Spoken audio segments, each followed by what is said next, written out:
नमस्कार, एपी सेन्टरमा स्वागत छ। म समा थापा। सर्वोच्च अदालतले नेकपा एकता बदर गर्दै गत फागुन 23मा एमाले बिउताएपछि विभिन्न मुद्दामा पार्टी अध्यक्ष ओली र वरिष्ठ नेता नेपाल बीचको मतभिन्नता पार्टी विभाजनसम्म पुगेको छ। यो सँगै ओली र नेपाल बीचको 5 दशक लामो सहकार्य टुटेको छ। नेपालमा दलहरूको टुटफुटलाई नौलो मान्न सकिँदैन। चुनावका बेला जुट्ने, सत्तामा पुगेपछि फुट्ने चलिआएको अभ्यास भए पनि यसले अस्थिरता मात्रै निम्ति आएको विगतको तीतो अनुभव छ। अध्यादेशबाटै पार्टी फुट्न सजिलो हुने माहौल बनेपछि, निर्वाचन आयोगबाट प्रमाणपत्र बुझेपछि एउटा नयाँ दल नेकपा एमाले समाजवादी राजनीतिक वृत्तमा देखा पर्नेछ। यो बीचमा माधव कुमार नेपाल समूहमा जमेर लागेका पुराना नेता कति ओलीतिरै फर्किएका छन् भने कतिले भने मुख्यमन्त्रीको पद सम्हालेका छन्, कति तयारी गर्दैछन्।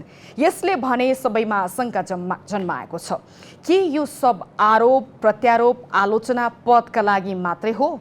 17 महिनापछि हुने चुनावमा यी दुई एमाले कसरी अघि बढ्लान् चासो सर्वत्र व्याप्त छ। नयाँ बनेको नेकपा समाजवादीको योजना र रणनीति अनि केपी ओली पक्षीय नेकपा एमालेको आगामी योजना र कार्यदिशा के हुन्छ, यही विषयमा आज हामी छलफल गर्नेछौँ। र छलफलका लागि हुनुहुन्छ नेकपा एमाले समाजवादीका नेता राजेन्द्र पाण्डे। नमस्कार। र नेकपा एमाले ओली पक्षीय नेता सूर्य पाठक। नमस्कार, धन्यवाद। राजेन्द्रजी, नेकपा एमाले समाजवादी यो नाम सुन्दा कस्तो लाग्छ अहिले? अब हामी आफैले सिर्जना गरेको नाम हो, त्यस हुनाले प्रिय नै लाग्छ। प्रिय होस्, भविष्यको दिनमा अझ यसले प्रिय काम गर्न सकोस् र नेपालको वाम आन्दोलनलाई समेट्न सकोस्। हामी भित्रको नेकपा एमाले र नेकपा एमाले समाजवादी दुईटा दल हुन लाग्दै गरिरहेको बेलामा भविष्यका दिनमा यी दुईटै दललाई पनि एक ठाउँमा जम्मा गर्न सक्ने एउटा पुल पनि बन्न सकोस्। नेकपा एमाले नाम सुन्दा चाहिँ कस्तो महसुस हुन्छ? नेकपा एमाले म आफै बसेर बनाएको पार्टी हो। त्यो प्रिय नै थियो, प्रिय नै पार्टी भए पनि त्यसलाई म तपाईँलाई एउटा सानो उदाहरण दिन्छु। म लेखुमा एउटा घर थियो। त्यो घर म आफै बसेर बनाएको, 2038 सालतिर बनाएको घर थियो। 72 सालको भुइँचालोले मेरो घर ध्वस्त बनायो। त्यो घरमा हाम्रो अहिलेका एमालेका नेताहरू नपुगेको, भात नखाएको, बास नबसेको, पार्टीका उच्च स्तरका नेताहरू कोही पनि रहेन, सबै थिए। मदन भण्डारी, मोहनचन्द्र अधिकारी, मोदनाथ प्रसिद्धदेखि लिएर गएर राधाकृष्ण मैनाली, केपी शर्मा ओली, यी सबै नेताहरू त्यो घरमा पुगेका थिए। भूमिगत कालमा पार्टी प्रतिबन्धित भएको बेलामा बाहिरबाट काठमाडौँ आउनु पर्दा पहिला त्यही घरमा आएर बास बस्थेँ। म उहाँहरूलाई काठमाडौँ ल्याउने बन्दोबस्त मिलाउँथेँ। अनि उहाँहरूलाई मोटरबाटै पठाउन सक्ने भए पठाउँथेँ। पठाउन नमिल्ने अप्ठ्यारो परिस्थिति भएदेखि मैले धारके बजारमा मोटरबाट ओह्रालेर पैदल हिँडाएर यहाँ सीता पाइलामा स्वयम्भूको छेउमा ल्याएर बन्दोबस्त गर्थेँ। त्यो घर मेरो 72 सालमा भुइँचालोले भत्क्यो। म कति प्रिय थियो होला त्यो घर, होइन? कतिवटा पार्टी कार्यक्रम गऱ्यो होला। सिङ्गो धादिङ जिल्लाको पार्टीको इतिहास रच्ने घर। तर त्यो घर भत्केपछि मैले त्यो घरमा बस्न सकिनँ। त्यो घर फ्याँक्नु पर्यो। अहिले त्यहाँ खाली ठाउँ छ। अब नयाँ घर बनाउने सिर्जना गर्दैछु। त्यस्तै हो। अलिकति माहौल मात्रै बनाएको मैले। अब म मुद्दामा प्रवेश गर्छु। नयाँ पार्टी बनाइसक्नु भएपछि केपी शर्मा ओली पक्षीय नेताहरूको यो पार्टीलाई लक्षित टिप्पणीहरू आइरहेको छ। तपाईहरूले चाहिँ घरभित्र झगडा थियो, घरमा आगो लगाएर बाहिरिने काम गर्नुभयो। घरको झगडा त घरमै मिलाउनु पर्थ्यो नि, आगो लगाएर हिँड्दिने भन्ने टिप्पणी आएको छ। यसमा प्रतिक्रिया के दिनुहुन्छ? नेकपा एमालेको अध्यक्ष, हिजोसम्म मेरो पनि अध्यक्ष, होइन, केपी शर्मा ओलीले मलाई काम गर्न दिएनन्, पार्टीभित्र समस्या पारे, त्यस कारणले मैले विघटन गरेँ भनेर पुष 5 गते 174 सिट, 275 जना प्रतिनिधि सभाको संसदको सिटमध्ये 174 सिटको वामपन्थीहरू, कम्युनिस्ट पार्टीको त्यत्रो भारी बहुमतको संसदलाई विघटन गरेर जानुभयो। त्यति बेला के गर्नु पर्थ्यो?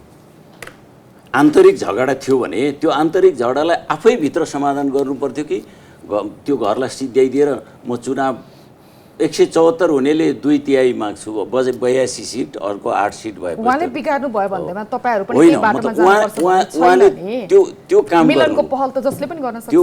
त्यो पश्चात हामीले धेरै कोसिस गर्यौँ। म तपाईँलाई बताउँ, फाल्गुन 23 गते दुईटा पार्टी मिलेर जो बनेको थियो एकता प्रक्रियाबाट, त्यो दुईटा पार्टीलाई सर्वोच्च अदालतले तपाईँहरूको पार्टीको नाम चाहिँ अर्कै पार्टीसँग मिल्यो, तपाईँहरू 75 साल ज्येष्ठ 2 गतेको ठाउँमा फर्किनुभयो, तपाईँलाई मिल्न मन लाग्छ भने 15 दिनभित्र मिल्नुहोस् भनेर छुट्याइदियो नेकपा एमाले, नेकपा माओवादी केन्द्र। जब हामी दुईटा पार्टी छुट्टिसकेपछि त्योभन्दा पछाडि पहिलो त कम्युनिस्ट आन्दोलनको एकताको लिड गर्नुभएको थियो केपी ओलीले, त्यो लिड गरेको कार्यक्रमलाई उहाँले पुरा गर्नु सक्नु पर्थ्यो होइन। ल ठिक छ, सर्वोच्च अदालतले दुईटा छुट्याइदियो, आउनुहोस् बसेर सरसल्लाह गरौँ, फेरि पनि नयाँ नाम निर्माण गरेर जाउँ, पार्टी एकता गरेरै जाउँ भन्न सक्नु पर्थ्यो। त्यो कुरा पनि उहाँले भन्नु भएन। त्यो कुरा मैले केही दिन अगाडि उहाँलाई भेटेरै पनि भने तपाईँले यो काम गर्नु पर्थ्यो, तपाईँले गर्न सक्नु भएन, त्यहाँनिर भेटेक गर्नुभयो। र उल्टो फाल्गुन 28 गते उहाँले केन्द्रीय कमिटीको बैठक, म 2055 सालदेखि केन्द्रीय कमिटीमा छु, त्यो केन्द्रीय कमिटीको बैठक मलाई नै थाहा भएन, म लगातार केन्द्रीय कमिटीमा छु, तर केही साथीहरूलाई चाहिँ उहाँलाई मनपर्ने, विशेष मनपर्ने मान्छेहरूलाई बोलाउनु भनिसक्नु भएको छ। केपी शर्मा ओलीको मनोमानी तपाईँहरूले सहन नसक्ने तहमा पुगिसकेपछि पार्टी विभाजनमा होइन, उहाँले हुँदै गएपछि के पार्टीको विधान, जुन पार्टीको 9औं महाधिवेशनले उहाँलाई अध्यक्ष बनायो, त्यही 9औं महाधिवेशनले पारित गरेको विधानलाई पनि उहाँले कुल्चेर बनाइदिनु भयो महाधिवेशन आयोजक कमिटी। म तपाईँसँग आउँछु अब सूर्यजीबाट है। पार्टीभित्रको झगडा विभाजनको तहसम्म पुग्दा नेतृत्वले हो नि त अलिकति ठुलो छाती देखाउनु पर्ने हो नि त। लिडरसिप कठिन समयमा नै त्यसको परीक्षण हुन्छ। पार्टी फुटोस् बरु आफ्नो 2/3 सरकार जहाँ गए पनि जाओस्, बरु नेपाली कांग्रेस लगायतका मधेसी दलको सरकार बनोस्, तर पार्टीभित्रैका अरू सदस्यलाई केही दिउँ भन्ने मनसायमा टसमस नहुने। सर्वप्रथम केही साथीहरूले हिजो नेकपा एमालेबाट औपचारिक रूपमा बाहिरिनु भएको छ, मलाई उहाँहरूलाई मेरो हार्दिक शुभकामना छ। स्वाभाविक रूपमा नेकपा एमालेमा हामी बस्न चाहनु, हामी फरक बस्छौँ भनेपछि त्यसलाई धेरै राजनीतिक मुद्दा बनाउनु हुँदैन, उहाँहरूलाई हामीले शुभकामना दिनुपर्छ भन्ने लाग्छ। मलाई चाहिँ डर केमा लागेको थियो, नेकपा एमाले ठुलै हिस्सामा विभाजित भएर जान्छ कि भन्ने चाहिँ अलिकति चिन्तित थियौँ हिजोसम्म। तर पार्टीलाई माया गर्ने, आन्दोलनलाई माया गर्ने, यो पार्टीको भविष्य निर्माण गर्ने, यो पार्टीमा लागेका मान्छेहरूको भविष्य निर्माण गर्ने, योगदान गर्न सक्ने नेताहरू चाहिँ पार्टी विभाजन अहिलेको आवश्यकता होइन। त्यसकारण हाम्रा पार्टीमा केही समस्या छन् भने हामी अन्तर्पार्टी सङ्घर्ष मार्फत यसको हल गर्न सक्छौँ भनेर त्यो अभियानलाई छाड्नुभयो। उहाँहरूलाई मेरो धेरै धेरै धन्यवाद छ। उहाँहरूलाई वास्तवमा एउटा सुझबुझपूर्ण निर्णय लिनुभयो। हलको प्रयास तपाईँहरूको तर्फबाट कहिले भयो? अब म आइहाल्छु। त्यसकारण अब जाने साथीहरूलाई हाम्रो शुभकामना छ। यत्रो इतिहास बोक्नुभएको, सम्भवतः राजेन्द्र पाण्डेजीले दुःख नगरेको भए, माधव नेपालजीले दुःख नगरेको, यो पार्टीको सांसदको हैसियतले तपाईँसँग प्रस्तुति गरेर मलाई पनि गाह्रो हुन्थ्यो होला। त्यो उहाँहरूको योगदानप्रति मेरो उच्च सम्मानै छ। जहाँसम्म तपाईँले प्रश्न गर्नुभयो, केपी शर्मा ओलीले खास गरी पछिल्लो चरणमा पार्टी एकताका खातिर उहाँ धेरै लचकतासम्म आइपुग्नु भयो। के भन्नुभयो भने म 2075 साल जेठ 2 गते फर्किने जुन माधव नेपालको प्रमुख माग छ, म त्यो मागलाई पुरा गर्छु, म यो पनि माग पुरा गर्छु, माधव नेपाल अर्को अध्यक्ष बन्न तयार हुँ, म त्यो माग पनि पुरा गर्छु भनेर उहाँले स्पष्ट पब्लिकली बोल्नुभएको छ र 10 बुधे सहमतिमा त्यो कुरा जेठ 2 मा फर्किनुलाई लेखिएको छ। यो सहमति कसको बिचमा भएको? यो सहमति माधव नेपालको तर्फबाट राखिएका 5 जना र केपी ओलीको तर्फबाट राखिएका 5 जना 10 जनाको सहमति हो र यो पार्टी एकताको आधारको सहमति थियो। यसमा मलाई लाग्छ माधव नेपालको पनि प्रारम्भमा सहमति हो। किन हो भने भीमरावले जनता जान्न चाहन्छन् कार्यक्रममा स्वयं भन्नुभएको छ, मैले 10 बुधेमा सहमति गर्ने बेलामा माधव नेपाललाई लाउड स्पिकरबाट सुनाएको छु, उहाँको ओके लिएको छु, सहमति लिएको छु भन्नुभएको छ। यसरी एउटा नेता आफूले सहमति दिएर आफूले बनाएका कार्यदलका सदस्यले सहमति ल्याइसके पछाडि जुन तोडेर नेपाली काङ्ग्रेसलाई प्रधानमन्त्री बनाउने दिशामा पुग्नुभयो, त्यसले गर्दाखेरि अलिकति हाम्रो पार्टीमा समस्या सिर्जना भएको भन्ने चाहिँ मैले तपाईँलाई निवेदन गर्न चाहन्छु। त्यसकारण समग्रतामा दोष केपीओलाई दिनुभन्दा पनि अरूका पनि यसमा दोषहरू छन्, ती जिम्मेवार छन्। तर केपीओले त म फर्किन्न भन्नुभएको थियो नि त, अब अगाडि बढ्यो, अब हामी फर्किँदैनौँ भन्दा पनि फेरि परिस्थिति कहाँ आइपुग्यो भन्दा ल फर्क्यौँ, पार्टी एकता खातिर फर्क्यौँ मात्रै होइन, हाम्रो विधानले परिकल्पना नगरेको अध्यक्ष अर्को अध्यक्षसम्म दिनेसम्म बिन्दुमा त आइपुग्यो। हाम्रो त लचकता हुनुपर्ने चाहिँ के थियो? केपीओले सरलक्कै राजीनामा दिएर हिँड्नुपर्ने थियो, त्यो चाहिँ लचकता हुन्थ्यो के चाहिँ लचकता हुन्थ्यो? आलो पालो गरौँ भनेर उहाँले स्वेच्छा छोड्नु भएको, उहाँले केही नै मान्नु भएन, बाहिर हामीले देख्ने कुरा तपाईले नोटिस गर्नुहोस्। एउटा कुरा, नेपालको राजनीतिमा त्यस्तो एउटा नेतालाई पदमा बस्दा म पद छाड्छु भन्नुभएको छ। नेकपाको एकीकृत नेकपा रहँदा उहाँले एउटा कुरा भन्नुभएको छ, म अर्को पार्टीको महासचिव अध्यक्ष होइन, म अर्को निर्वाचन पछाडि प्रधानमन्त्रीको उम्मेदवार होइन, तर एक कार्यकर्ताले अनुमोदित गरे पार्टी अध्यक्षमै, जनताले खालको म्यान्डेट दिनुभयो, संसदले म्यान्डेट दियो, सरकार प्रमुख भए, एक कार्यकाल त मलाई चलाउनु दिस् भनेर भन्नुभयो होइन? पार्टी विभाजनकै तहमा पुग्ने खतरा देखेपछि पनि अझै एक कार्यकाल भनेर बस्न मिल्छ? त्यति बेला होइन, उति बेला नेकपा भन्दा पार्टी विभाजन कहाँ पुग्यो? म तपाईँलाई भन्छु, नेकपा विभाजनको आधार भनेको कार्तिक 28 गते पुष्पकमल दाहाल प्रचण्डले माधव नेपालको सहमतिमा एउटा आरोपपत्र पेश गर्नुभयो पार्टीमा। त्यो आरोपपत्र के थियो भने, त्यो आरोपपत्रमा हेर्नु होला, केपी ओलीलाई त्यहाँ भन्न बाँकी राखेको शब्द केही पनि छैन। मातृका यादवले प्रयोग गर्ने बाहेक अरू सबै शब्द प्रयोग गरिएको छ।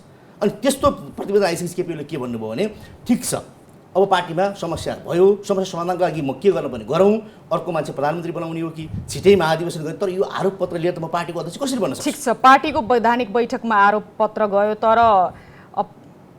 भनौँ न यस्ता खालका आरोप प्रत्यारोप गाली गलौजकै तहमा त नेतृत्व सधैँ मञ्चहरूमा उत्रिएकै हो नि आफ्ना पार्टीका अरू कार्यकर्ताहरूलाई लिएर। कुराहरू हेर्नु, त्यसका निकृष्ट खालको शब्दहरू हेर्नु, ती कुराहरूले चाहिँ समस्या सिर्जना गरौँ र पार्टी एउटा दुर्घटनामा पुग्यो। र फागुन 23 गते अदालतले दुईटा पार्टी बनाएपछि अब त्यो नेकपाको च्याप्टर क्लोज भयो भने मलाई लाग्छ।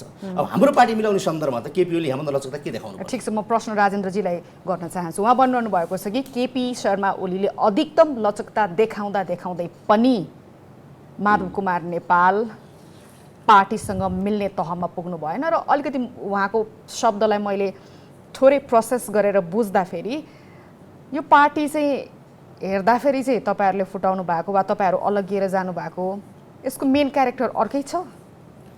पुष्पकमल दाहाललाई त्यस्तो हामी एउटा क्यारेक्टरको रूपमा लिन मिल्छ? त्यो लिन मिल्दैन। हामी कसैलाई दोष दिँदैनौँ। अब यो पार्टी हामी किन विभाजन भयो भन्ने कुरा त एक त तपाईँ आफैले पनि जानिसक्नु भएको छ, लोक नेपाली जनताले बुझेका छन् कि हामी बाध्य भएका हौँ। आफैले बनाएको घर छोडेर बाहिर मिलनको प्रस्तावहरू स्वीकार गर्नु भएन भन्ने उहाँको तर्कमा नि त्यो गलत कुरा हो। कुरा के हो त भन्दाखेरि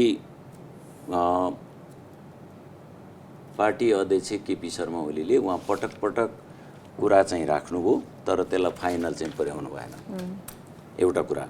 अर्को 10 बुँदे सहमति कार्यदलले गर्यो, कार्यदल नै फाइनल अथोरिटी थियो त थिएन नि। कार्यदलका साथीहरूले सहमति गर्ने यतिको भएपछि हुन्छ भनेपछि फाइनल्ली ती दुईजना नेतालाई राखेर टुङ्ग्याउने कुरा हो नि त। त्यस हुनाले त्यो कुरा उहाँहरूले गर्न सक्नु भएन।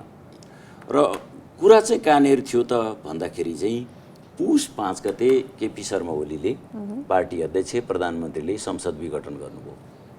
त्यसपछि फेरि जेठ 8 गते फेरि अर्कोचोटि विघटन गर्नुभयो। दुईचोटि संसद विघटन गरेको कुरालाई हाम्रो कार्यदलमा बसेका साथीहरूले पनि धेरैवटा मञ्चबाट के भन्नुभएको छ, यो प्रतिगमन हो। केपी ओली प्रतिगमनको तयार भए, प्रतिगमनकारी काम गरे विघटन गरेर। 174 जना संसद भएको संसदमा केपी ओलीले यसलाई बचाएर राख्नुको सट्टा विघटन गरेर कम्युनिस्ट आन्दोलनलाई धराशय बनाउने काम गरे भन्ने तिनै कार्यदलका साथीहरू अब के भन्छन् त? पटक पटक माधव नेपालले भन्नुभएको छ, यो 2टा दिन मैले गल्ती गरेँ, मैले संसद विघटन गरेर गल्ती गरेँ भनेर केपी ओलीले स्वीकार गर्नुपर्छ। ठिक छ, त्यो 2टा अध्यक्ष नि चाहिँदैन, अरू केही पनि चाहिँदैन, नयाँ ढङ्गले चाहिँ नि विकास गरौँ भनेर जान सकिन्छ।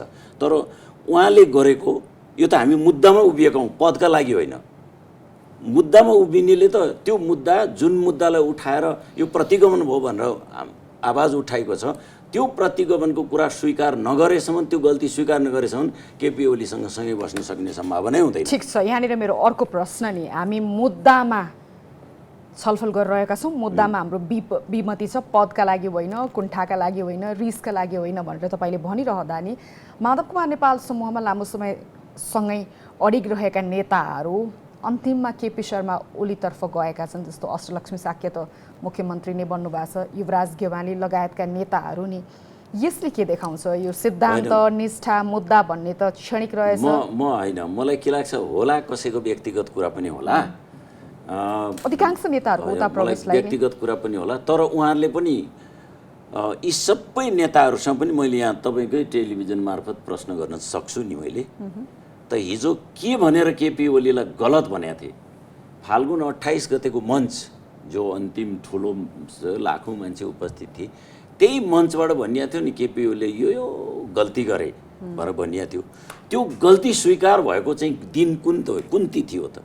कुन तिथि हो? कहिले बिग्रिएको थियो र के सुध्रियो होइन उहाँहरू प्रवेश गर्नुभयो? तपाईँको प्रश्न। जबकि संसद विघटन गरेर गल्ती गरे, यो गर्न नहुने काम थियो भनेर हामी भन्छौँ र त्यही कुरा सारा नेताहरूले मञ्चमा भने, जनतालाई भने, मेची महाकाली हरेक जिल्लामा गएर कार्यकर्ता भेला गरेर सुनाए। त्यो चाहिँ केपी ओलीले मैले पुस 5 गते र जेठ 8 गते विघटन गर्नु गल्ती थियो भनेर कहीँ एक वाक्य भनेर मैले त सुनेको छैन।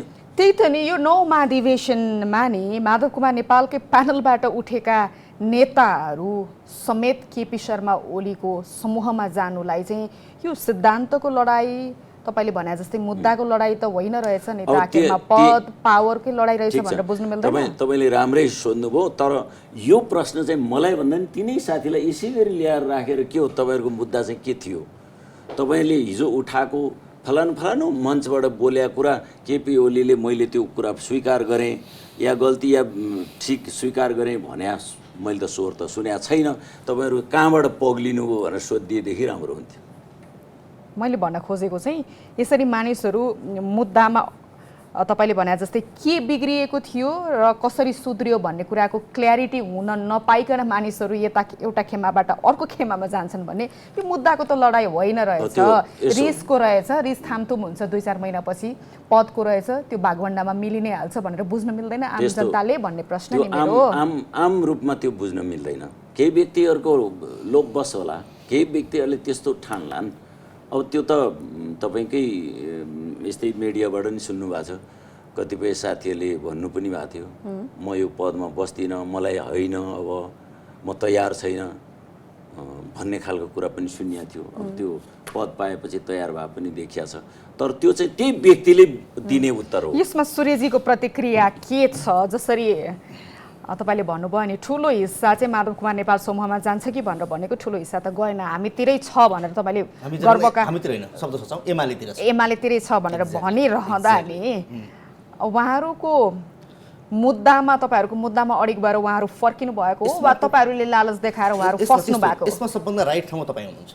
नेकपा एमालेको विवाद यो सैद्धान्तिक, वैचारिक, साङ्गठनिक, कार्यक्रमिक विवाद होइन। यो इगोको लडाइँ थियो दुईटा नेताहरूको बिचमा। दुईटा नेताहरूको इगो बिचमा पार्टी र आन्दोलन ध्वस्त किन बनाउने भन्ने उहाँले गम्भीरतापूर्वक सोच्नुभयो कि नेकपा एमाले अंगीकार गरेको जनताको जनवादको सन्दर्भमा विवाद हो हाम्रो पार्टीमा, यो कुरा भन्न सक्नुहुन्छ माननीयज्यूले? कि हाम्रो पार्टीको विवाद कार्यक्रमको विवाद हो कि हाम्रो पार्टीको विवाद सङ्गठन पद्धति कस्तो अवलम्बन गर्ने भन्ने विवाद हो? त्यसमा त तपाईँहरू कहिले छलफलै गर्नु? केही पनि विवाद होइन। त्यो विवाद के थियो भने माधव नेपालले जसरी पनि केपी ओलीलाई सत्ताबाट हटाउने। मलाई उहाँले एउटा प्रश्न सोध्न चाहन्छु। उहाँ संसदीय पोलिटिक्सको च्याम्पियन ठान्नुहुन्छ आफूलाई। संसदीय पोलिटिक्समा पार्टीको हुइप उल्लङ्घन गरेर आफ्नै पार्टीको सरकार गिराउने कुरा अनुशासनको दायराभित्र पर्छ? जेठ 8 गतेको प्रतिनिधि सभाको विघटनको जिम्मा उहाँले लिनु पर्दैन? पार्टीको संसदको नेताले संसदमा विश्वासको मत माग्दैछ, 27 जना मान्छे विश्वासको मत नदिइकन बाहिर पलेटी कसेर बस्नुहुन्छ। अनि आफ्नो पार्टीको सरकार छ, त्यही पार्टीको सांसद हुनुहुन्छ, तर अदालतको एउटा गलत फैसलालाई सहारा लिएर नेपाली काङ्ग्रेसको संसदको नेता जो हाम्रो स्थायी प्रतिद्वन्दी हो, जो हाम्रो स्थायी प्रतिस्पर्धी हो, त्यसको प्रधानमन्त्री बनाइपाउँ भनेर अदालतमा लाइन ल्याएर ढाकाको टोपी लाएर साइन गरेर भोट हाल्नु। अनि त्यस्तै स्थायी प्रतिस्पर्धीलाई पनि त तपाईँहरूले आफ्नो गठबन्धनमा सामेल गराउन त खोज्नु भएको थियो नि त। उहाँहरू सफल हुनुभयो, तपाईँहरूको असफल प्रयास त थियो नि त। एउटा विषय हो, दलका व्यक्तिहरू जानुभयो, दल गएको होइन। नेकपा एमाले केन्द्रीय कमिटी निर्णय गरे होइन। आफ्नै पार्टीको 2/3 हुँदै जसपा फुटाएर आफूतर्फ ल्याउने अध्यादेश ल्याउनु भएकै हो। एकदम बुझाउने कोसिस गर्छु, बुझाउन नसके क्षमा चाहन्छु। संसदीय राजनीतिमा संसदीय दल र पार्टीको केन्द्रीय कमिटी निर्णायक हुन्छ, व्यक्ति निर्णायक हुँदैन। यति कुरा संसदको च्याम्पियन उहाँले बुझ्नुहुन्छ। त्यसकारण हाम्रो पार्टीको संसदले निर्णय गरेर भएको भए काङ्ग्रेस हामी एलायन्स गर्न सक्छौँ, हामीले गरेकै हो हिजो एलायन्स, तर त्यो एलायन्स थिएन। त्यसकारण दोस्रो प्रतिनिधि सभाको विघटनको जिम्मा कसले लिनुपर्छ भन्दा जसले भोट हालेन, भोट नहालेपछि केपीसँग विकल्प चाहिँ के थियो? धारा क्षेत्र 3मा बनेको सरकार अथवा धारा क्षेत्र 2बाट गएको सरकारले विश्वासको मत लिएर नपाएपछि 3मा गयो, उहाँले वैकल्पिक सरकार लान सक्नु भएन। अनि 3मा गएको प्रधानमन्त्रीसँग अर्को विकल्प चाहिँ के थियो? त्यस कारणले यो संसदीय पोलिटिक्समा यस्ता कुराहरू महत्त्वपूर्ण हुन्छन् भन्ने मलाई लाग्छ। जहाँसम्म म तपाईँलाई एउटा कुरा निवेदन गरौँ, यो कम्युनिस्ट पार्टी किन विघटन भयो होला? म थोरै इतिहास बनाउन चाहन्छु। नेपालको कम्युनिस्टहरूको एउटा रोग छ। त्यो रोग के छ भने एकचोटि नेता बनिसके पछाडि त्यो नेताबाट तल झर्दै नजाने। मसँग दर्जनौँ उदाहरण छन्। मोहन विक्रम सिंह आज 86 वर्षको हुनुभयो, म सम्मान गर्छु, किन पार्टीको महामन्त्री भइराख्नु पर्यो? नारायणमान बिजुक्सी आज 84 वर्ष हुनुभयो, किन पार्टीको महामन्त्री भइराख्नु पर्यो? हाम्रो पार्टीमा पुष्पकमल दाहाल आज 40 वर्ष हुन थाल्नुभयो, किन लगातार अध्यक्ष भइराख्नु पर्यो? माधव नेपाल पार्टीको 15 वर्ष महासचिव हुनुभयो, उहाँलाई फेरि अध्यक्ष हुनुभयो, किन जाग्यो? नेकपा एमाले जस्तो पार्टी हो जसले भन्यो हामी कार्यकर्ताबाट महादेशबाट नेता छान्छौँ, कमिटीबाट होइन भनेपछि माधव नेपाल छोड्न बाध्य हुनु। यहाँनिर तपाईँलाई म थोरै Please. रोके, तपाईँको प्रश्नको थोरै जवाफ म पनि दिन्छु। किन भन्दा एउटै नेता वर्षौसम्म किन नेतृत्वमा टिकिरहन्छ भन्ने तपाईँको प्रश्न छ नि, किनकि तपाईँ जस्ता युवा नेतृत्वले आफ्नो नेतालाई कहिले पनि प्रश्न गर्नुहुन्न, नेतृत्व हाम्रा लागि खोइ भनेर प्रश्न गर्नुहुन्न, नेतृत्वकै वरिपरि घुमिरहनुहुन्छ र नेतृत्वले तयार पारेको गुटलाई तपाईँहरूले मलजल गर्नुहुन्छ। त्यसमा तपाईँले तपाईँहरू युवा हुनुहुन्छ, उमेरमा तपाईँहरूको विचारमा युवापन छैन, नौलोपन छैन र युवा भनेको उमेर मात्र होइन, जोस पनि हो, जाँगर पनि हो, विचार पनि हो। म बुझ्छु तपाईँसँग यसमा मलाई कुनै डिबेट गर्नु छैन, तपाईँले भनेको कुरा सही हो, किनभने युवाले हस्तक्षेपकारी भूमिका देखाउन सकेको छ। तर हाम्रो दुईटा कुरा छ, कि त तपाईँले विधि र प्रक्रियाबाट फाल्नु पर्यो, कि नेताले भोलिन्टियरली गिभ अप गर्नु पर्यो। नेपालको कुनै पनि नेता यस्तो छैन जसले भोलिन्टियरली गिभ अप गरोस्। यहाँ गणेशमान छैनन्, यहाँ बिपी कोइरालाहरू छैनन् अहिलेको राजनीतिमा। यहाँ अन्तिममा पनि तपाईँको इच्छा के हो भन्दा त्यही कुर्सी ल्याउ त बाबु आडमा भन्ने भोलन्टरीली गिभ अप नगरे पनि तपाईँहरूले नेतृत्वलाई प्रश्न गर्नुहुन्न, नेतृत्वका हरेक गलत क्रियाकलापलाई लाल मोहर लगाइदिनुहुन्छ। नेकपा एमालेको 9 राष्ट्रिय महादेशको प्रतिनिधि हो म। हाम्रो पार्टीको विधानमा हामीले लेखेका छौँ 70 वर्षको प्रावधान राखेका छौँ भनेका छौँ। नेकपा एमालेको कार्यकारी नेतृत्व गर्ने उमेर भनेको 70 वर्ष हदबन्दी कायम गरेर आएका छौँ। तर त्यो त अतिकै हटिसक्यो छैन, हटेको छैन, भरमानु पर्ला। कुनै पहिला हो, अहिले विधान हेर्नुहोस् त्यो हटेको छैन। र अर्को पनि भनेको छु, अब केपी ओलीले सच्याउनु भयो भन्ने सुनेको हामीले त। त्यो चाहिँ उहाँले पहिला चाहिँ त्यो 10औं महाधिवेशन के भन्ने होइन हाम्रो पार्टीमा लफडा, त्यसपछि अदालतले फैसला गरेपछि कर्णालीको फैसला दिएपछि हामी 9 मार्चको अधिवेशनको विधानमा छौँ। विधान संशोधन अहिले हाम्रो हातमा छ, तर हामीले 70 वर्षको उमेरको ब्यारियर हटाएका छैनौँ। अर्को पनि हामीले गरेका छौँ विधि। त्यो के हो भने हरेक कार्यकारी ठाउँमा एउटा कमिटीमा मान्छेलाई 2 पल्ट भन्दा नराख्ने। त्यसकारण हामी नेकपा एमाले बिस्तारै विधि र प्रक्रियाबाट जाँदैछौँ। यो चाहिँ अलिकति आजको दिनमा अपाच्य छ, किन भन्दा तपाईँको त्यही पार्टी हो जसमा 15 वर्ष 18 वर्षसम्म एउटै मानिस महासचिव हुन्छ। तपाईँ जस्ता युवाहरू प्रश्न गर्नुहुन्न, पार्टीको अध्यक्षलाई प्रधानमन्त्री पनि बनाइराख्नुपर्छ, अर्को कार्यकाल सजिलै छोड्ने छाटकाट छैन। ठिक छ, म तपाईँसँग आउँछु। अब राजेन्द्रजीबाट है, अब उहाँले मलाई सोधेको क्वेसनको अलिअलि उत्तर दिनुपर्छ कि। ठिक छ, सबभन्दा पहिले त उहाँले मलाई संसदीय पोलिटिक्सको च्याम्पियन भन्नुभयो, च्याम्पियन भन्नुभएको छ। लामो समय हुनुहुन्थ्यो त्यसको लागि धन्यवाद। हो, मैले धेरै वर्ष बसेँ, म सचेतक, प्रमुख सचेतक। मैले ठुलो सानो गरेर चुनावी 9 पटक लडेछु होइन। कतिमा जित्नुभयो, कतिमा हार्नुभयो? 2टामा हारेँ, 7वटामा जितेँ। अब म यो व्हिप उल्लङ्घनको मुद्दा उहाँले उठाउनु भयो, ठिकै उठाउनु भयो। त्योभन्दा पहिले त्यत्रो 174 सिटको संसदलाई विघटन गर्नु अघि पार्टीको निर्णय चाहिँदैन थियो। त्यो चाहिँ संसदीय सिस्टमबाट त्यो चाहिँ सही हो, राम्रो हो, विघटनै गर्नु पर्यो रे। अब मैले यसरी यो कारणले विघटन गर्न जाने भएँ भनेर पार्टी अध्यक्षले केन्द्रीय कमिटीको बैठक इमर्जेन्सी बोलाउनुहोस् र मैले यो विघटन गर्ने भएँ, यस कारणले विघटन गर्ने भएँ भन्न सकिन्थ्यो। दोस्रो कुरा, पार्लियामेन्टमै गएर मलाई पार्टीभित्रका साथीहरूले काम गर्न दिएनन्, साथी हो म विघटन गर्ने भएँ भनेर पनि भन्न सकिन्थ्यो। संसदीय सिस्टमभित्र त्यो पनि छ। अहिले बेलायतमा 2/3 मतले विघटन गर्ने भनेर सांसदले निर्णय गरेर जाने पनि चलन छ। जुन देशमा अब त्यो खालको जति बेला चाह्यो त्यति बेला प्रधानमन्त्रीले विघटन गर्ने सिस्टम भएको देशमा निर्णय बद्दा मात्र 1%ले भयो, त्यस्तो हुन्थ्यो। अहिले त्यस्तो भएको छ। त्यस हुनाले यो कहाँबाट सुरु भयो, गल्ती कमी कमजोरी भन्ने कुरा चाहिँ केलाउनु कोसिस गरौँ। तपाईँ भएको म भएको दल त अब दर्ता पत्रै पाएको छैन होइन। दर्ता पत्र पाएपछि म त्यहाँ सुरु गर्छु। तर तपाईँ जहाँ हुनुहुन्छ त्यो म आफै बसेर निर्माण गरे पार्टी हो, त्यो राम्रोसँग ध्यान दिनुहोस्। त्यो चाहिँ के त भन्दाखेरि म त यस्तो शब्द भन्दा राम्रो हुँदैन। एउटा त्यो के अरे जति वर्ष 12 वर्षको उखान दिने चलन छ नि, जे गरे पनि त्यो नसोचिने होइन, बाङ्गै हुने भन्ने जस्तो छ नि, त्यो खालको प्रवृत्ति छ। त्यो कुरालाई हामी कसरी सुधार गर्न सक्छौँ? म तपाईँलाई यही भनौँ न, हामी बोल्न सक्छौँ कि सक्दैनौँ भन्ने कुरा मैले मेरो मित्र सुभाष नेमाङ 30 वर्षदेखि 30 सालदेखिको, तपाईँ नजन्मदैदेखिको मेरो साथी हो, क्लास फेलो, सँगै पढेका मान्छे हामी। उनी ल पढ्थे, म कमर्स पढ्थेँ। त्यति बेलादेखिको सँगैका साथी हुन्। उनसँग मैले सोधेको थिएँ, तपाईँ नै होइन, हामीले जारी गरेको संविधानले चाहिँ यसपटक विघटन गर्ने ठाउँ छैन, कुनै पनि प्रधानमन्त्रीले झोकले विघटन गर्ने ठाउँ छैन भनेर भन्ने तपाईँ नै होइन। अहिले केपी ओलीलाई सल्लाह के दिनुभयो? यो विघटन गरिरहेको बेलामा तपाईँले कहाँनिर आपत्ति जनाउनु भयो त? आजका दिनदेखि म तपाईँको यो बैठकमा आउँदिनँ, तपाईँले गरे गल्तीको कारणले गर्दा मेरो शुद्ध चाहिँ मैले मुख बन्द गरेर हिँड्नुपर्ने भएको छ भनेर उहाँले भने त कहिले सुनिएन।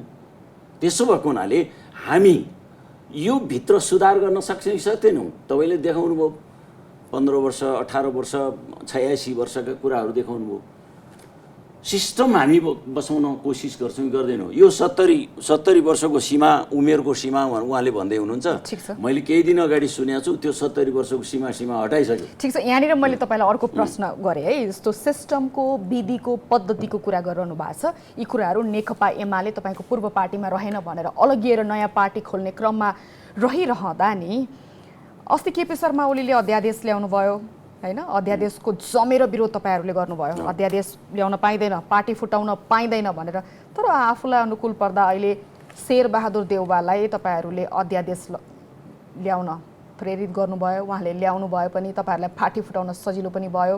तपाईँको तर्फबाट केही नेताहरू मन्त्री पनि होलान्, तपाईँहरूको तर्फबाट ग्रिन सिग्नल नपाएको कारणले गर्दा नियम कानुनहरू अलिकति बन्ने क्रममै रहेकाले मन्त्री परिषद विस्तार हुन सकेका छैन। देश नै ठप्प छ, कोभिडको समय छ। नियम पद्धति भने त सबैले मान्नुपर्छ र विशेष गरी नियम पद्धति भएन है यहाँनिर भएर भनेर अलगिने मान्छेले झन् बढी मान्नुपर्छ। एकदम ठिक भन्नुभयो। तर तपाईँलाई म के बताउँ भने नियम त्यति बेलासम्म हुन्छ कहिलेकाहीँ नेसेसिटी यो आवश्यकताको सिद्धान्त अरूलाई आवश्यक नपर्ने आफूलाई मात्रै आवश्यक पर्ने भन्न मिलेन नि सर। उहाँहरूलाई पनि आवश्यक पर्यो होला त। यति बेला पटक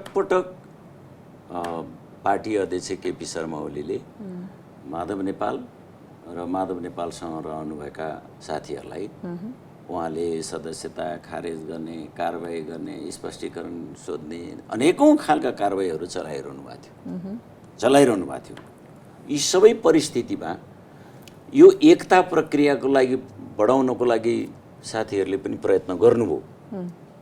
कार्यदलमा बसेका साथीहरूले पनि हामी एकताको प्रयत्न गर्दैछौँ भनेर भन्नुभयो। यो धेरै लामो समयसम्म माधव नेपालले पनि ठिक छ तपाईँहरू गर्न सक्नुहुन्छ भने गर्नुहोस्, कोसिस गर्नुहोस्, तर एउटा पोइन्ट हो, तर कुनै पनि भाषामा र सिधा भएन भने कुनै पनि भाषामा संसद विघटन गर्नु कमजोरी थियो, गल्ती थियो। त्यस्तो खालको भविष्यका दिनमा हामी यसरी जाँदैनौँ भन्ने टाइमको एसुरेन्स हाम्रै पार्टी अध्यक्षबाट आउनुपर्छ। यस्तै कमजोरी तपाईँहरूले फेरि अर्को कमजोरी पनि थपिदिनु भयो नि त। पार्टी फुटाउन पाइने अध्यादेश छ नि त। टुटफुटको राजनीति हामीले विगत लामो समयदेखि भोगेकै हो है। ससाना टुक्रे राजनीतिक दल आएपछि हाम्रो पोलिटिक्स नै अस्थिर भएको थियो। तपाईँहरूले त्यसैलाई फेरि मलजल गरेर हामी पुरानै बाटो जाने, हामीलाई त्यो चाहिँदैन भनेर हामीले संविधानमै त्यो हुँदैन भनेर व्याख्या गरिसकेको समयमा फेरि तपाईँहरू क्षुद्रता खोज्दै अध्यादेशबाट भए पनि दल फुटाउनेमा सहमत गर्नु भएको छ। अब यो चाहिँ मलाई लाग्छ दल फुटाउनको लागि त हाम्रै लागि फुटाउनको लागि त आएन थाहा छैन। त्यहाँ अर्को दल पनि थियो फुटाउनलाई। म तपाईँलाई बताउँ किन तपाईँहरूको सत्ता गठबन्धनमा सहमति नै यो अध्यादेश जारी गर्ने भन्नेमै थियो त? छैन, हामीसँग छैन, हामीसँग बसेर छैन, हामीसँग अरू नै छन्। अब मुख्य कुरा चाहिँ के छ भन्दाखेरि त्यहाँ अर्को थरीलाई पनि अहिलेको सरकारले सहयोग गर्नुपर्ने परिस्थिति बन्यो। तर मुख्य जिम्मेवारी यो सरकारले सहयोग गर्नुपर्ने तपाईँहरूलाई हो नि त। तपाईँहरूले बनाइदिएको सरकार हो नि त। बाहिरबाट देख्दा तपाईँले भन्दाखेरि त्यस्तो पनि भन्न सकिन्छ। किन दिनहौ पुष्पकमल दाहाल, माधव कुमार नेपाल, शेरबहादुर देउवाजीका गएर सरकारको नेतृत्व गरिदिनु पर्यो तपाईँ नै हो भनेर भन्नुभएको त धेरै लामो समय भएको छैन त सर? आफ्नो पार्टीको प्रधानमन्त्रीले भएको संसद विघटन गरेर पूर्ण बहुमतको सरकारलाई बर्बाद बनाएर हिँडेपछि यो संसदलाई 5 वर्ष टिकाउँ, यो संविधानलाई हामी आफैले मरिमेटेर दुःख गरेर बनाएको रगत बगाएर ल्याएको संविधानलाई बचाउँ भनेर कोसिस गर्नु पर्दैन थियो र त्यो हाम्रो जायज काम थिएन। संविधान बचाउनको लागि, संसद बचाउनको लागि गरिएको काम हो, यो शेरबहादुरको मायाले गरिएको काम होइन। यति बुझ्न जरुरी छ। 5 वर्ष संसद बच्ने खालको स्थिति बन्थ्यो भने त्यो केपी शर्मा ओलीले पनि त गर्दा हुन्थ्यो नि त। नेकपा एमालेको अध्यक्ष ओली कामरेडले पनि गरिदिँदा हुन्थ्यो। ल म चाहिँ प्रधानमन्त्रीबाट हटेँ, ल तपाईँहरू को आउनुपर्छ आउनुहोस्, मिलाएर लिएर जाउँ। ल माओवादी साथीहरूले पनि ल साथ सहयोग गरेर जाउँ नि त, ल 5 वर्ष जाउँ। अर्कै वाम नेता कोही नेताले प्रधानमन्त्री भएर जाँदा हुन्छ भन्न सकिन्छ। ठिक छ, म तपाईँसँग आउँछु। सूर्यजी, अब जसरी नेपाली राजनीति अगाडि बढिरहेको छ नि, नेकपा एमाले कसरी हेरिरहेको छ? सरकार विस्तार हुन सकिरहेको छैन, पार्टी चोइटिएर अर्को पार्टी बनिसकेको छ, तपाईँहरूको रणनीति अब के छ? सकेसम्म आफ्ना पुराना कार्यकर्तालाई ललाई फुकाई पार्टीमा लिएर आउने वा के? म एकदम क्विक रेस्पोन्स गर्न चाहेँ उहाँलाई। मलाई यस्तो दुनियाँको संसदीय पोलिटिक्समा देखाइदिनुहोस्, आफ्नो पार्टीको प्रधानमन्त्रीका विरुद्ध अविश्वासको प्रस्ताव बोकेर संसद सचिवालयमा गएको कुनै देश देखाइदिनुहोस्। आफ्नो पार्टीको दलको नेतालाई हटाउन सकिन्छ भने संसदीय दलबाट हटाउन सकिन्छ। कहिले प्रस्ताव ल्याउनु हो केपी ओलीका विरुद्ध संसदीय दलमा, तर एकैचोटि कहाँ जानुभयो? सभामुखको कुर्सीमा पुग्नुभयो। के यो संसदीय राजनीतिसँग मेल खान्छ? अर्को प्रश्न भन्नु उहाँलाई, म धेरै त जान चाहन्न। विधि प्रक्रिया पद्धतिको कुरा माधव नेपालले बहुत गर्नुहुन्छ, म सधैँ सम्मान गर्ने नेता हो मेरो, तर उहाँले सामूहिकताको कुरा गर्नुहुन्छ। हिजो उहाँको पार्टीमा, हिजो उहाँको समूहमा अन्तिम अवस्थामा स्थायी कमिटीको बैठक राखेर निर्णय गरौँ भन्दा उहाँले बैठक राख्नुभयो आफ्नो समूहभित्र, उहाँले अस्वीकार गर्नु। धेरै नेताहरूले भन्नुभयो सामूहिक निर्णयमा चलौँ, तपाईँको एक्लै निर्णय चल्दैन, तपाईँ विधि र प्रक्रिया कुरा गर्नुहुन्छ भन्नुभयो। दोस्रो यसको जवाब मलाई चाहिएन, मनमा नै बुझ्नु होला। तेस्रो, 2 जिब्रे भन्ने नेपाली चलन छ नि, आफूलाई पर्दा एकातिर अर्को। अध्यादेशको सन्दर्भमा चर्को विरोध गर्नु हाम्रो पार्टीबाट विरोध भयो। वास्तवमा हामीले पनि त्यति बेला अध्यादेश ल्याउनु कुरा गलत छ भने प्रधानमन्त्रीले त्यसको रियलाइजेसन गर्नुभयो, महसुस गर्नुभयो, अध्यादेश फिर्ता गर्नुभयो। फेरि ल्याउनु भयो त? होइन, केपी ओलीले फिर्ता गर्नु, दल सम्बन्धी विभाजन पछि फेरि ल्याउनु भएन त? अर्को दल सम्बन्धी विभाजन ल्याउनु भएन, अर्को अध्यादेश अर्को अध्यादेश ल्याउनु भयो। तर उहाँले दल सम्बन्धी विभाजन अध्यादेश, त्यो दल नेपालमा भर्खर अगाडि बढेको संसदीय प्रजातन्त्र, दलहरू भनेका संसदीय प्रजातन्त्रको ब्याकबोन हो क्या। त्यो दललाई कमजोर बनाएर हामीले संसदीय राजनीति बलियो बनाउन सकिन्न। त्यसकारण दल विभाजन आजको आवश्यकता होइन, यसमा तपाईँले गल्ती गर्नु। अब संसदीय राजनीतिको यति ठुलो वकालत नगर्नुहोस् न। 2 पटक उहाँले विघटन गरिदिनु भयो म आउँछु त्यसमा। 2 पटक विघटन गर्ने पार्टीका नेताको दलको नेताले भन्न मिल्छ भने त्यसकारण त्यो अध्यादेश गलत छ भनेपछि के भयो? अध्यादेश फिर्ता भयो, जारी त भएन नि, अध्यादेश फिर्ता गरियो। तर आज उहाँले ल्याउनु भयो, अझ हुँदा 20%मा ल्याउनु भएको छ। अब दलमा कति पार्टी बन्धन संसदमा हेर्दै जाउँला, म त्यहाँतिर प्रवेश गर्न चाहन्न। जहाँ तपाईँ सरकार विस्तार कुरा गर्नुहुन्छ, यो त स्वार्थमा आधारित गठबन्धन, न नीति छ न कार्यक्रम छ, केही पनि छैन। बाटा हिँड्दै भेट्नु भयो, केपीले जाने स्थिति भयो र मिलिहालौँ त भने मिल्नु भयो। के कुरा मिल्छ र उहाँहरूसँग? केही कुरो मिल्दैन। त्यसकारण यसले मन्त्रीमण्डल कहिले विस्तार गर्छ भने जनतालाई पनि चासो छैन, किनभने यो त्यो गर्न आएकै होइन। एउटा सरकार, कोभिडको यत्रो महामारी छ, के गर्न आएको सरकार हो यो? त के हो भने तपाईँ कसैलाई केपीलाई हटाइदिन देखाइदिन्छु भन्ने, म आगोसँग नखेल तँलाई देखाइदिन्छु भन्ने व्यक्तिगत स्वार्थ, व्यक्तिगत कुण्ठा, इस्रा। जनताको एजेन्डा छ यहाँ, देख्नुहुन्छ? जनताको एजेन्डा छ भने आज शिक्षा मन्त्री खोइ, आज कोही विद्यार्थी पढ्न पाएको छैन, कोही शिक्षा मन्त्री। आज अफगानिस्तानमा यत्रो हमला भइरहेको छ, हाम्रा नेपाली दुःख पाइरहनु छ, ब्रिटिस गोर्खाको आन्दोलन चलिरहेको छ ब्रिटिसमा, हामीले चाहिँ तपाईँको छलफल गर्नुपर्ने छ परराष्ट्र मन्त्री, खोइ परराष्ट्र मन्त्री बनाउनु पर्दैन? जनताको एजेन्डा त नेतृत्वले बोक्यो र तपाईँकै पार्टीको नेतृत्वले सरकार चलाउँदा पनि मन्त्रीमण्डल कतिचोटि हेरफेर भयो? एउटा मन्त्री 12 दिनसम्म बसेको इतिहास छ। एउटा कुरा बुझ्नुहोस्, प्रधानमन्त्री प्रणालीमा प्रधानमन्त्रीले मन्त्री हेरफेर गर्न सक्छ, तर तपाईँले यो कुरा यसरी नभन्नुहोस् कि यो 3 वर्ष केही पनि भएन भन्ने होइन। यो 3 वर्षमा धेरै उपलब्धि भएका छन्, तर पर्याप्त भएन त हामी स्वीकार्छौँ। त्यस कारणले अहिलेको यो सरकारले जनताका मुद्दा बोक्छ, जनताका इस्यु बोल्छ भन्ने कुरा तपाईँले कल्पना गर्नुभयो भने त्यो तपाईँ कल्पनामै त्रुटि हुन्छ। त्यता नलाग्नुहोस् कृपया, समय बर्बाद नगर्नुहोस्। 3 वर्ष 8 महिना तपाईँहरूले सरकार चलाउँदा धेरै कुरा भयो, आफ्नै पार्टी चोइटिएर नयाँ पार्टी बन्दैछ होइन, धेरै कुरा भएको छ। प्रिन्टिङ प्रेस मेसिन भ्रष्टाचारको कुरा कहाँ गयो? ओम्नी काण्ड कहाँ गयो? वाइड बडी कहाँ गयो? बालुवाटार जग्गा प्रकरण कहाँ गयो? सरकारमा त तपाईँ छानबिन नगर्ने भन्नुहुन्छ, अनि आज छानबिन हुन्छ? हिजो हामीले लेखा समितिमा म सदस्य हुँ, हामीले अख्तियार दुरुपयोग अनुसन्धान आयोगले लेखेर पठाएका विषयवस्तु हुन्, त्यसले छानबिन गरिरहेको छ भने म विश्वास गर्छु। अब हिजो साथीले प्रश्न सोध्नुभयो नि, खोइ वाइट बडी, खोइ के भन्नु, अब ल्याउनु पऱ्यो नि त। हामीले त बाटोमा ल्या होइन जग्गा प्रकरण, त्यही बाटोको प्रकरण पनि कता कता पार्टी विभाजनको एउटा हिस्सा बन्यो कि भन्ने मान्छेले आशंका गरिरहेका छन्। हामीले त खोजेर ल्याएको हो। माता तीर्थको जग्गा हामी खोज्दै थियौँ, माता तीर्थको जग्गा खोज्ने बेला एउटा प्रधानमन्त्री पुरो कोफ्रिनु संसदमा, त्यहाँ माथितिर खोज्ने भन्नुभयो। यो के छन् विगतै गल्तीहरू खोज्न जाँदाखेरि धेरै नेताको साथ जान्छ। 3 वर्ष 8 महिना तपाईँहरूले सरकार चलाउँदा पनि कतिजना भ्रष्टाचारीलाई कारवाही गर्नुभयो? यो वास्तवमा एउटा गम्भीर प्रश्न सोध्नु। आज नेपाली समाजको सबभन्दा दुर्भाग्यपूर्ण अवस्था के छ भने करप्सन, र करप्सन पनि यस्तो यो कल्चर जस्तो भइदियो। करप्सन समाजमा राखेको मान्छेले करप्सन गर्छ, करप्टेड पिपललाई समाज बनाए मान्छेले करप्सन गर्ने भइदियो कि हाम्रो समस्या। त्यस कारणले यसलाई चाहिँ तपाईँको टालटुल हिसाबले समस्याको समाधान हुँदैन भन्ने लाग्छ। यसलाई हामीले इन्स्टिट्युसनल रिफर्म गर्नुपर्छ। ठिक, तपाईँसँग म आउँछु है। अर्काले चाहिँ आजै गरिदिनुपर्ने, अहिले गरिदिनुपर्ने, आफ्नो पाली आउँदा यो हाम्रो ठुलो समस्या हो, समय लाग्ला भनेर सुख कसैले पाउँदैन, यो नेपाली जनताले हेरेकै कुरा हो के? अख्तियार दुरुपयोग अनुसन्धान आयोगमा लामो समयसम्म नियुक्ति गर्न दिएन, कसले अड्कायो? मैले नाम लिनु पर्ला र? सरकार हो नि त्यसको अथेन्टिक बडी त नियुक्ति गर्ने, संवैधानिक परिषद हो नि, सरकार पनि संवैधानिक परिषद हो नि, त्यही संवैधानिक परिषदमा भाडबन्ड गरेर नेताले मेरो मान्छे राखिदिए भनेर अख्तियार दुर्व्यवहार अनुसन्धान लामो समयसम्म नियुक्ति गर्न पाइएन। त्यसका पनि के मतलब प्रभावहरू पर्ला। मलाई एउटा कुरा भन्न के संवैधानिक परिषदमा विपक्षी दलको नेतै नचाहिने भनेर तपाईँहरूले त्यति सुन्दर नियम ल्याउनु भएकै हो।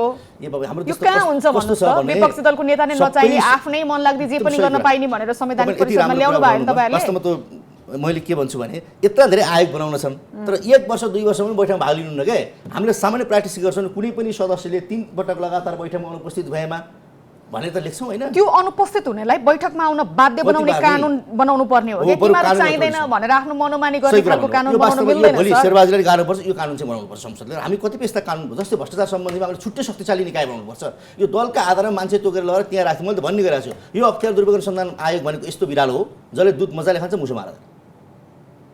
यस्ता संस्थाहरूमा हामीले रिफर्म गर्नु जरुरी छ। ठिक छ। संवैधानिक आयोगहरूमा सुनवाई नै नगरिकन, संसदीय सुनवाई नगरिकन नियुक्ति भएको छ। संवैधानिक परिषदमा विपक्षी दलका नेता चाहिँदैन भनेर नियम कानुनहरू परिमार्जन गर्नुभएको छ। यो चाहिँ नेपालमा नि आफूलाई मन लाग्यो, आफूलाई चाहिएको छ भने जे पनि गरिदिने, अर्काको पालोमा सबै हुनुपर्छ भन्ने दृष्टान्त धेरै देखेका छौँ। तपाईँसँग आउँछु। हामी त्रुटि होलान्, हामी स्वीकार्छौँ, तर हामीले त्रुटि गऱ्यौँ भने उहाँले त्रुटि गरेर जाने। उहाँले के भन्नुभयो? अध्यादेशको विरोध गरेर शेरबहादुरले वक्तव्य निकाल्नु भयो होइन, तर त्यही शेरबहादुरले किन गाली गरे? तपाईँले त्रुटि गर्नुभयो भन्दैमा उहाँले त्रुटि गर्न पाउनुहुन्न, तर त्रुटि गरेका मानिसले चाहिँ अरूलाई धेरै खबरदारी गरेको चाहिँ अलिकति हामीले महसुस गर्नु, हामी त रियलाइजेसन गरौँ नि। हामीले गल्ती गरेको कुरा रियलाइजेसन गर्नु, फिर्ता लिनु अध्यादेश दल विभाजन सम्बन्धी फिर्ता लिनु। व्यापक विरोध आइसकेपछि जनताको आवाज नसुन्ने, आवाज सुन्नु पर्यो। यही हो डेमोक्रेसी भने। जनताले जब मन पराउँदैन भनेपछि कुनै शासकलाई कुनै वर्गलाई लायो, यो ल्याउँदा ठिक छ। जस्तै गुठी बित्दै हामीले फिर्ता ल्याएको नि त जनताको आवाज सुनेपछि। म तपाईँसँग आउँछु। अब राजेन्द्रजी, जस्तो नि नेपालमा दलहरू जसरी विभाजन भएको छन् नि, उहाँले पनि भन्नुभयो यो सैद्धान्तिक भन्दा पनि सत्ता केन्द्रित भएर नेताको इगो मिल्न नसक्दा, कुण्ठाहरूको व्यवस्थापन हुन नसक्दा, कार्यक्रमहरूलाई लिएर, निष्ठालाई लिएर, विधि विधानलाई लिएर भएको छैन दल विभाजन। अब तपाईँहरू छुट्टिएर जानुभएको छ। तपाईहरुको सिद्धान्त के, कार्यक्रम कस्तो हुन्छ, कसरी अगाडि बढ्नुहुन्छ र तपाईहरुले मन नपराएको नेकपा एमाले भन्दा यो पार्टी कसरी फरक हुन्छ? तपाईले राम्रो प्रश्न सोध्नुभयो। सबभन्दा पहिले त तपाईले नै यति भारी कुरा सुनाइसक्नुभयो कि नेकपा एमालेको झन्डै 3.5 वर्षको सरकार भएको बेलामा के काम भए भन्ने खालको कुरा प्रश्न सोध्ने सिलसिलामै तपाईले यति धेरै कुरा राखिसक्नुभयो। त्यसबाट के देखियो त भन्दाखेरि हामी सिद्धान्तको कुरा मात्र होइन, व्यवहारमा पनि चुकिसकेछौँ। सिद्धान्त जतिसुकै राम्रो लेख्नु न, एकदम राम्रो राम्रो ठेली लेख्नुस्, त्यसको के अर्थ हुन्छ तपाईँ व्यवहारमा चाहिँ सही ढङ्गले लागू गर्नुहुन्न भने?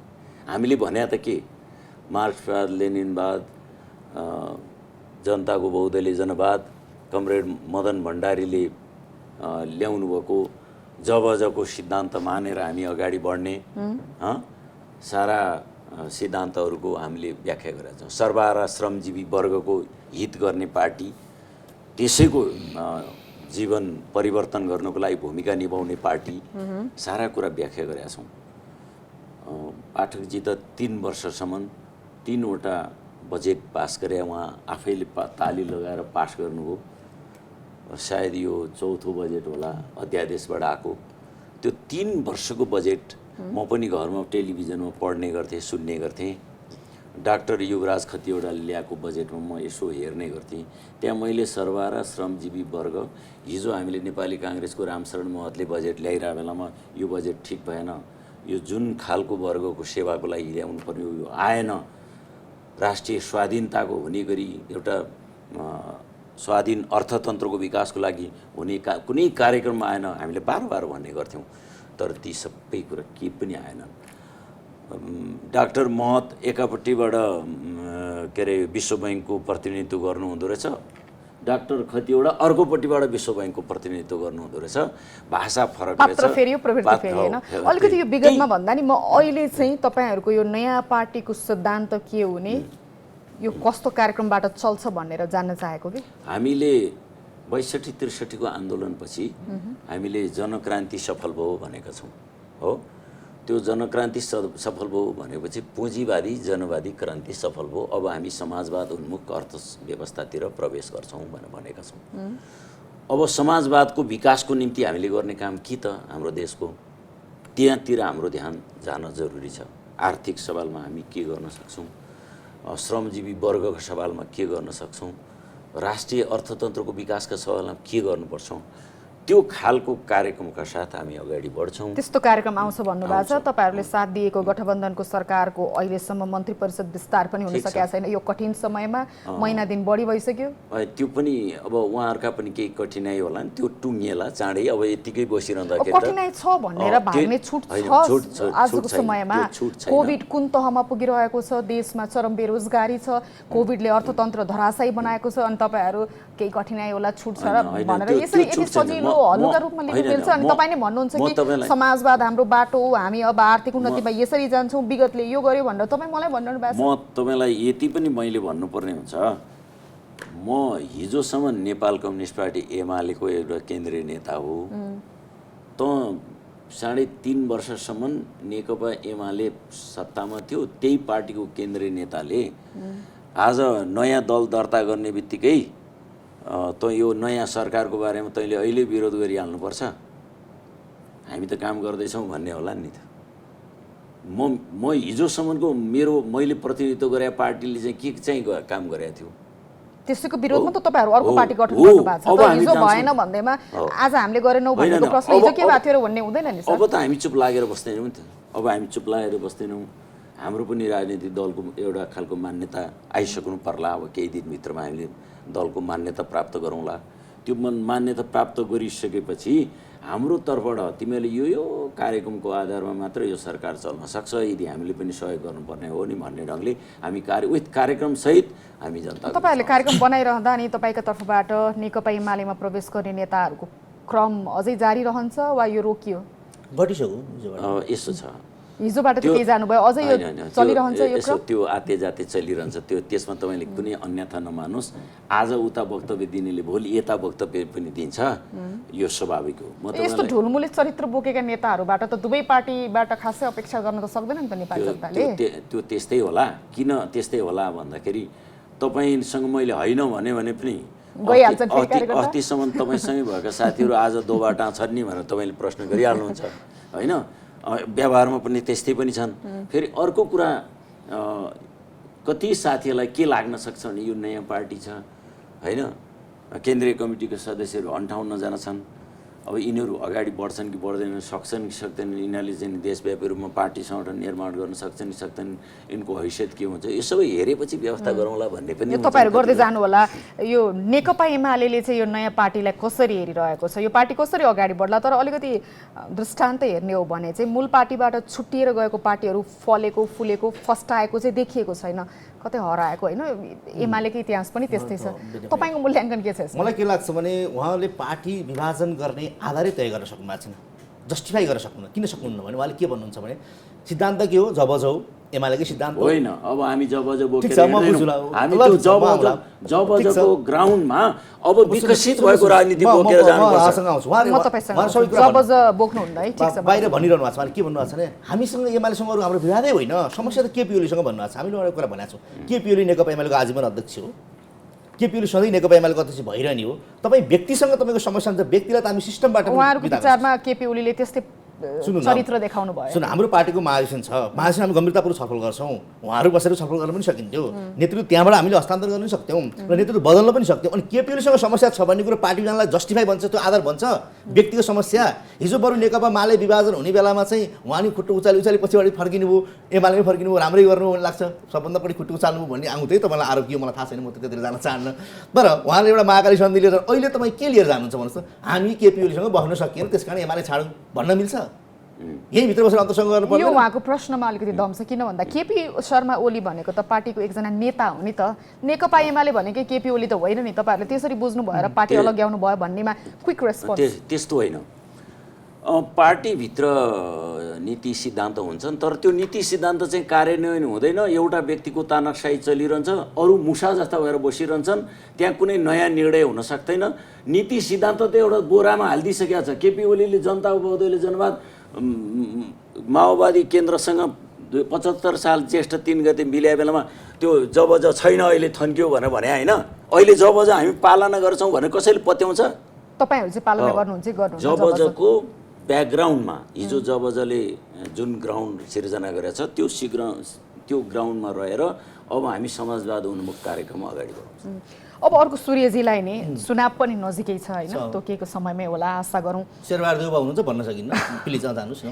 अब यसमा ट्र्याक रेकर्ड राम्रो छैन। नेकपा एमाले कसरी आउँछ, उहाँहरूले फेरि अरू समाजवादीसँग पनि टाई अप गर्ने हैन, गठबन्धन बनाउने भन्ने खालका कुराहरू आएको छ। तपाईहरु एक्लिनुहुन्न त्यो चुनावमा? मलाई के लाग्छ भने नेकपा एमाले एकाउने प्रयासमा उहाँहरू मात्र जोडिनु भएको छैन। दुनियाँमा यस्तो कम्युनिस्ट पार्टी नेकपा एमाले हो जो जनताको मन जितेर सत्तामा आएको। इतिहास हेर्नुहोस्, कहीँ पनि त्यस्तो छैन कि एकाधिकार छ कि निर्वाचन नभइकन आएको छ, तर जनताको भोटबाट एउटा पश्चिम बङ्गालमा कुनै एउटा प्रान्तीय पार्टी आएको होला, नेकपा एमाले हो। त्यसकारण नेकपा एमाले विभाजन गर्नु अनिवार्य थियो ती मान्छेहरूको लागि। फेरि त्यसलाई मैले धेरै दोष दिन चाहन्न, किन ती सेकेन्डरी फ्याक्टर हो, प्राइमेरी फ्याक्टर हामी आफै हो। उहाँहरूको मकसद पुरा हो।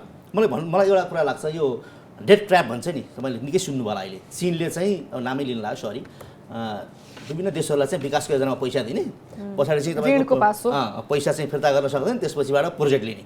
कतै हाम्रो त्यस्तो वरिष्ठ नेता यत्रो पार्टीमा सँगै चुनाव लडेका, टिमबाट चुनाव लडेका सबै पदाधिकारी छाड्दा पनि जबरजस्ती पार्टीको चोइटाउनीमा जाँदा कतै ट्र्यापमा त पर्नु भएन, पोलिटिकल ट्र्यापमा त पर्नु भने मेरो चाहिँ आशंका छ।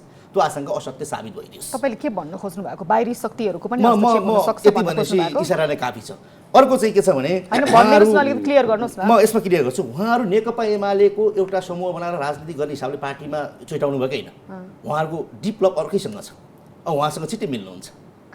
मलाई एकचोटि केपीओले एउटा कुरा भन्दा मलाई अलिक चित्त दुखाएको थियो। होइन, ज्योतिषै हुनुभयो नि त। केपीओले एउटा कुरा भन्नुभएको थियो, के भन्नुभएको थियो भने सुन्नुहोस् न, के भन्नुभएको थियो भने केपीओले माधव नेपाल त पुष्पकमल दाहालको मामुली कार्यकर्ता यत्रो भन्न मिल्छ केपीओले, माधव नेपाल त आफै त्यत्रो नेता भन्ने लागेको थियो। तर घटनाक्रमले कता कता त्यतातिर जाँदै पो हो कि भन्ने आशंका छ। त्यस्तो भए पनि अब के चित्त दुखाउनु, अब हाम्रोमा हुनु भएन। त्यस कारणले कतै ट्र्यापमा परेका कुराहरू होला, होइन भने आफ्नै साथीहरू आफ्नै त्यत्रा सहयोगदारी हेर्नुहोस् त, युवराज ज्ञानीदेखि भीमरालसम्म सबै उहाँलाई साथ दिएर आएका सबै साथीहरूले हिजो अन्तिम एउटा बैठक बोलाइदिनुहोस् न भन्दै बैठक नबोलाउनु भनेपछि उहाँ त ट्र्यापै पर्यो। त्यो चाहिँ गलत पदको लोभ दिएर तपाईहरुले नै ट्र्यापमा पार्नु भयो भने उहाँहरुको प्रतिक्रिया छ। यो मामलामा चाहिँ तपाईलाई क्लियर गर्न जरुरी छ। थाई कमिटीको बैठक बोलाउनु भयो, तर उहाँहरु आउनु भएन। बोलाउनु कति सदस्यले निर्णय गर्नु भयो, उहाँहरु आउनु भएन। नआउनु भएपछि विधि प्रक्रियाकै कुरा गर्नु चाहिँ केही दिन अगाडि केन्द्रीय कमिटीको बैठक भयो। केन्द्रीय कमिटीको बैठकमा थाई कमिटीका साथीहरूलाई पनि साथीहरूले भन्नुभयो एक मतले अगाडि बढ्नुपर्छ भनेर भन्नुभयो। तिनै थाई कमिटीका साथीहरू पछाडि उहाँले बोलाउँदाखेरि नआउने भइसकेपछि केन्द्रीय कमिटीको सदस्य साथीहरूको सहमतिमा जानुभयो। उहाँको यो अघि प्रतिक्रिया आएको थियो नि, तपाईहरुको अन्तर्निहित उद्देश्य अर्कै छ, डिप लभ अर्कैसँग परेको छ।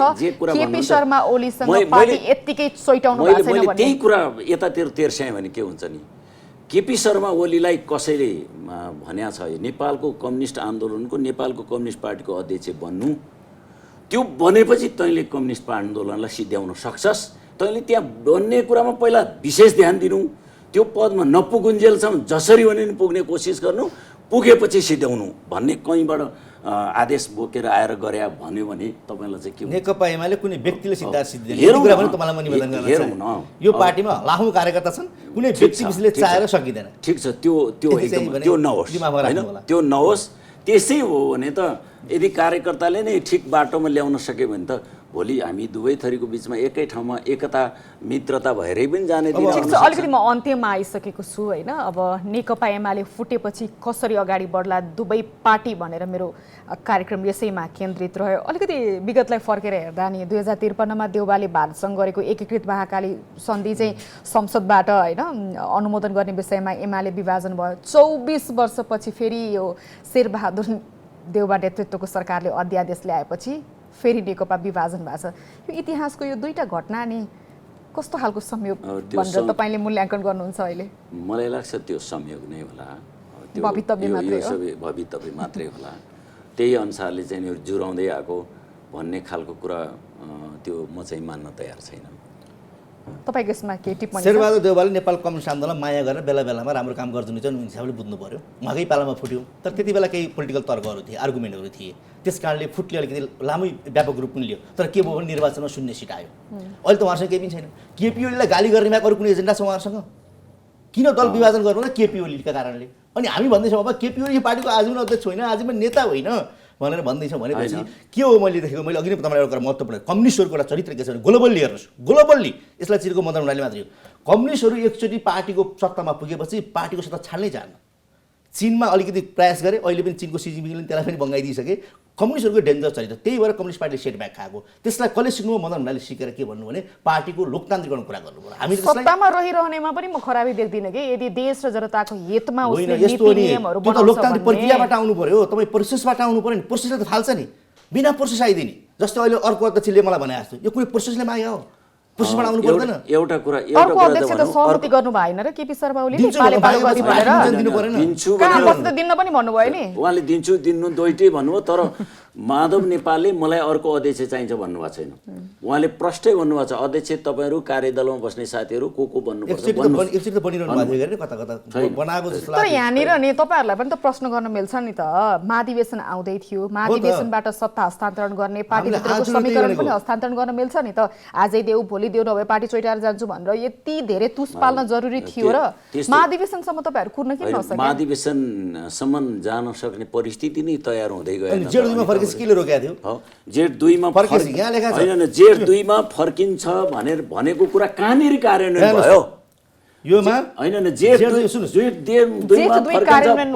फर्किन्छ जेठ 2 मा फर्केको नमान्नुस् हामीले हिजो पनि भनेको छौँ नेताहरूसँग जेठ 2 मा जे सहमति भएको छ जेठ 2 मा फर्किनु भने के हो भने जेठ 2 मा जे अवस्थामा कमिटी थिए त्यही कमिटीहरू रहन्छ अब जेठ 2 को आधारमा जिल्ला कमिटीको बैठक बस्छ जेठ 2 को आधारमा जनवरी सङ्घका बैठकहरू बस्छन् प्रदेशका बैठकहरू बस्छन् त्यही हो जेठ 2 मा कहाँनिर बैठक भयो अब सुरु तपाईले आउनु कुरा नि त्यति बेलासम्म ए बाबा ल माधव नेपाल आएनन् रे जेठ 2 मा फर्किन्छु म ल मैले बैठक सुरु गरे भने किन माधव नेपाल नभने पार्टीको केन्द्रीय कमिटी बैठक च्यासलमा बसेको बैठकले यसलाई अनुमोदन गरेको छ 10 बुँदेलाई र भनेको छ सबै कमिटीहरू हामीले जेठ 2 मा फर्काइयो घोषणा गरेको छ यो अनुमोदन गर्ने नेपालका कम्युनिस्ट आन्दोलनका समर्थक कार्यकर्ता अरूलाई बेकुब बनाउनको लागि गरिएको अनुमोदन हो लागू गर्नको लागि होइन तपाई म यो पार्टी एकता मिलाउनु पर्छ अन्तिमसम्म म पनि लागेकै मान्छे हुँ किनभने यत्रो कार्यकर्ताको भविष्यसँग किन खेलवाड गर्नु अब यो पार्टी एकताको बहस त किनभने दुवै समूहले आफ्नो बाटो रोजिसकेका छन् हात जोडेर कुरा भन्यो ए बाबा तपाईहरु कार्यकर्तामा आधारित पार्टी भन्नुहुन्छ महाधिवेशन मक्सिर हुन्छ त्यहाँसम्म जाउँ न पार्टी यो 6 महिना किन मर्यादा गर्नुहुन्छ भनेपछि मैले भने नि